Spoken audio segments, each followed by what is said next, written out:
bayi dijual berkedok adopsi. Dipesan sejak masih di kandungan.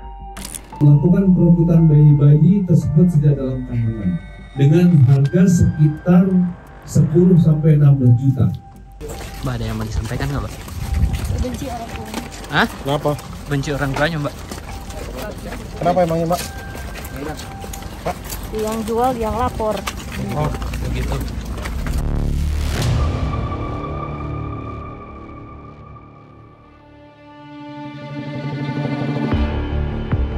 Kasus ini terbongkar gara-gara orang tua si bayi lapor polisi kalau anaknya diculik.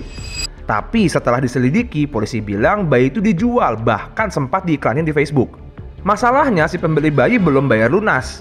Orang tua bayi alias pelapor pun kesal, akhirnya lapor ke polisi.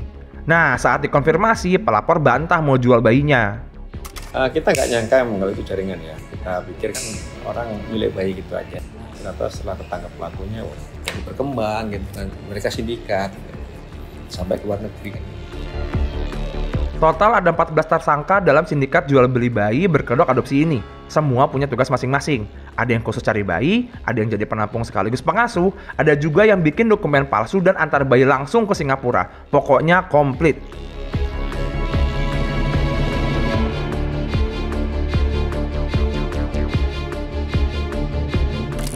Masih ada 2 yang buron. Semuanya punya peran penting. Ada yang jadi agen di Indonesia, perantara sampai pencari bayi. Dari 14 tersangka itu, Astri Fitrinika alias AF adalah yang pertama kali dilaporin orang tua bayi. Tersangka AF yang merupakan perekrut dari jaringan bayi ini menghubungi orang tua bayi yang mengiklankan bayi yang masih dalam kandungan lewat media sosial, yaitu Facebook. Kemudian sepakat untuk bertemu. Kemudian tersangka AF mengatakan bahwa bayi yang akan diadopsinya akan dirawat oleh diri dan suaminya. AF awalnya kenal sama orang tua si bayi dari Facebook. Si ortu emang lagi cari orang yang mau adopsi anaknya. Nah, AF janji kasih 10 juta rupiah plus biaya persalinan. Tapi setelah bayi lahir, dia cuma kasih 600 ribu rupiah untuk ongkos bidan. Sisa uangnya katanya nyusul. Tapi AF malah hilang. Panik dan curiga, orang tua bayi lantas lapor polisi. Usut punya usut, sindikat jual beli bayi ini udah jalan sejak 2023. Selama itu mereka udah jual 25 bayi. Harganya mulai dari 11 sampai 16 juta rupiah aja per bayi. Gimana sih alur jual beli bayi ini? Pertama, bayi-bayi ini dijanjikan dibeli bahkan sejak masih dalam kandungan. Perekrut bikin deal-dealan, salah satunya biayain persalinan plus bayar harga si bayi. Setelah lahir, bayi diambil dari ortunya dan dirawat sampai usianya 3 bulan. Lalu bayi itu dibawa ke penampungan di Jakarta. Setelahnya lanjut dibawa ke Pontianak untuk ubah identitas si bayi dengan masukin nama bayi ke kartu keluarga orang lain yang jadi orang tua palsunya nih. Barulah bikin paspor. Begitu dokumen jadi, bayi diterbangkan ke Singapura dari Jakarta. Tapi ada juga yang diambil orang Jakarta dan Surabaya. Jadi kita sekarang mengumpulkan data dulu terkait bayi-bayi adopternya yang nanti semua nanti sudah sinkron, kita akan berikan data itu ke komputer terus diproses ke Singapura.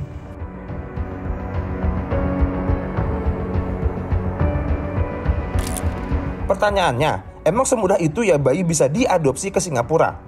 Dubes RI untuk Singapura, Surya Pratomo bilang bahwa masuk ke Singapura itu nggak gampang. Dan orang Singapura malah cenderung child free alias tidak ingin punya anak.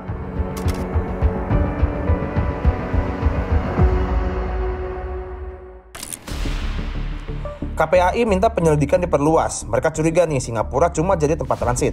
Tolong diperlebar, diperluas, apakah ada indikasi bahwa bayi ini hanya transit di Singapura? Atau mungkin di negara yang lain, ya, itu satu. Yang kedua, apa betul ini diadopsi?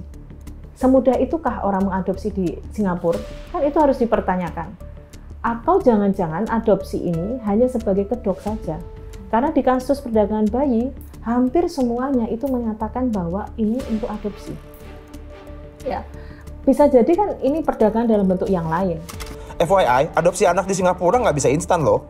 Prosesnya ketat dan bisa makan waktu 1-2 tahun serta melibatkan banyak lembaga, mulai dari Kementerian Sosial, Dinas Sosial, Pengadilan Keluarga, dan Imigrasi Singapura. Pemerintah Singapura bahkan juga tunjuk Guardian in Adoption buat wawancara semua pihak. Jadi adopsi kilat di Singapura jelas nggak masuk akal. Kriminolog UI Arthur Josias Simon Ruturambi bilang, kasus ini jelas punya ciri khas kejahatan perdagangan orang. Saya sih melihatnya kan pertama ini jenisnya kan kejahatan TPPO ya. Jadi siklusnya itu luas gitu loh, mulai dari hulu sampai hilir gitu loh. Nah hulunya itu tadi ya, pihak yang menyediakan ada perekrut ya, sampai hilir, nggak tahu siapa tuh hilirnya ya, tapi internasional gitu sifatnya. Jadi tadi kalau dibilang sindikat iya gitu loh. Cuman bagaimana mengaitkannya ya satu dengan yang lain ya, soalnya kan dia juga masing-masing punya peran ya. Para pelaku termasuk orang tua kandung yang jual bayinya terancam hukuman berat. Mereka dijerat UU Perlindungan Anak dan UU Tindak Pidana Perdagangan Orang dengan ancaman hukuman maksimal 15 tahun penjara dan denda miliaran rupiah.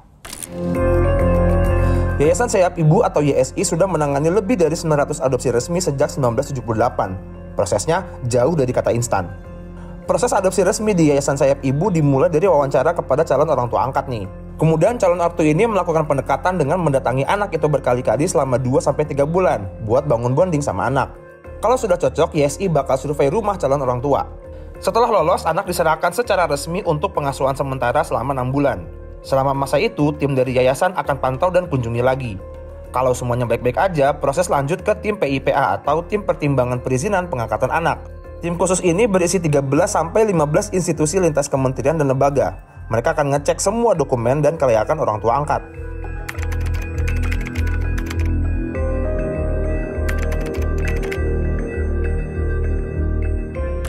Ya mungkin kalau perbedaan yang tadi ilegal sama legal itu ya, yang pasti yang terutama adalah penghilangan asal-usul dokumennya atau riwayat ya, asal-usul itu yang utama. Itu ternyata impactnya panjang karena pertama biasanya orang kalau ilegal karena ingin shortcut jadinya dokumennya semua aspal. Lebih lengkapnya aturan tentang pengangkatan anak di Indonesia sudah diatur dalam Undang-Undang Nomor 35 Tahun 2014 tentang Perlindungan Anak. Bayi itu manusia ya guys ya, bukan barang buat dijual belikan. Kalau belum siap punya anak ya jangan hamil dulu. Kasus terakhir ini cuma satu dari sekian banyak bisnis jual beli bayi. Pertanyaannya, berapa banyak bayi lain yang nasibnya mungkin lebih tragis dari ini? So, apa hukuman paling pantas buat orang yang tega jual bayi?